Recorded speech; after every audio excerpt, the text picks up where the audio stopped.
Another baon serye for my TJ. Nutella sandwich na naman nga yung na-request na baon ni TJ ngayong araw mga mare. Tapos inilagay ko nga yung palaman dito sa may bandang gitna. At yung gagamitin kong bread cutter this time ay baso lang mga mare. Kaya kung wala kayong bread cutter o molder sa bahay, pwede nyo nga rin gawin ito. At para hindi nga masayang itong pinagputulan ng tinapay, gagawin ko nga ito ng paraan para makain din ni TJ. Nilagyan ko na nga ng butter yung gitna nitong tinapay. Tapos lalagyan ko lang ito ng itlog. Medyo fail nga ako dito mga mare dahil gusto ko nga igitna yung dilaw ng egg. Walang ayar, nabutas ko nga yan mga mare. Tapos nilagyan ko na nga lang din ng konting asin. Tapos hindi ko na nga rin pala in-overcook. Ang gusto kasi ni TJ sa pagkakaluto nito ay yung malasado. Naglagay na nga rin pala ako ng lettuce dito sa ilalim ng kanyang egg sandwich. Yung nagawa ko namang Nutella dito ko na lang inilagay sa isa pang compartment. Alam niyo ba mga mare, matagal na nga ako naghahanap ng ganitong klaseng ubas. Finally nga ay nakahanap at nakabili na nga rin ako nito. At first time nga naming natikman ito mga mare. Kaya kagabi pa lang ibili na nga sa akin ni TJ na magbabaon daw siya nito. Tapos may nabili nga pala ako masarap na cornix sa may palengke ng Blumentritt. Nagustuhan nga rin pala ito ni TJ. Kaya ayan, pinabuunan ko na nga rin siya. At syempre, hindi mawawala itong mga bento sticks sa mga pagkain ng aking TJ. Bigay nga lang ako ng ice bento sticks dito sa kanyang Nutella sandwich. Buyog ladybug at dahon naman dito sa kanyang grapes. At nilagyan ko na nga lang din ng ice bento sticks itong kanyang egg sandwich. Ito na nga ang final look ng mga baon ni TJ ngayong araw mga mare. Happy weekend mga mare at nakshi. Pagpasensyahan nyo na nga rin ang boses ko ngayong araw dahil may sipon ang mare nyo. Pa-shoutout tayo for today's video. Shoutout sa'yo Diana Lawas. Hello sa'yo Kay Nicole Calzote. At shoutout na rin sa'yo Mami Crystal Batallones. Hello sa'yo Young Carmen Villato. At pati na nga rin kay Chinchin Ano Nuevo. Maraming salamat sa walang sawang pagsuporta sa amin ni TJ. Kung hindi nyo nga napanood yung baon serye ni TJ kahapon, eto nga't ipapasilip ko ulit sa inyo. Another baon serye for my TJ. Dahil nagustuhan nga ni TJ yung french fries na pinabaon ko sa kanya kahapon, eto nga ulit yung request niyang baon for today. Dahil nag-request nga pala si TJ ng mini sandwich, eto nga't nagprito na nga rin ako ng itlog at ham. At pagkatapos ko nga magprito, kumuha na nga rin ako ng tinapay tapos ipa-flat ko lang yan gamit itong baso. At para maganda na nga rin tignan, lalagyan ko lang ito ng shape. Tapos yung ginamit ko nga pala dito mga mare ay yung rice molder. Itong pinagputulan kaya ng tinapay yung ipabaon ko kay TJ.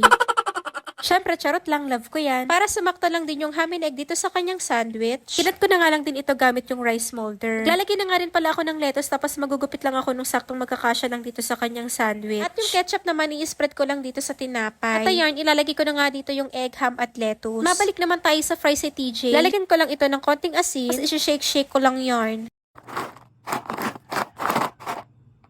At ito na nga yung kinalabasan ng sandwich ni TJ. O, diba, cutie? Ito naman sa other side, naglagay lang ako ng silicone cup, tapos dito ko na nga rin ilalagay yung french fries. At para naman sa sausawan ni TJ, pinabaunan ko na nga rin siya ng tomato ketchup. At dahil may konting space pa nga dito sa isang compartment, nabaunan ko na nga rin si TJ nitong gummies. At para naman dito sa natitirang compartment, chocolate naman yung ilalagay ko. At syempre, hindi pwedeng mawala itong mga bento sticks sa mga pagkain ng aking TJ. Lagay nga lang ako ng ice bento sticks dito sa kanyang sandwich. At nilagyan ko na nga rin yung gummies, fries at yung chocolate. At ito na nga yung final look ng mga baon ni TJ ngayong araw ng Webes mga mare. For more baon ideas, follow nyo na kami mga mare at nakshi. Ayun lang.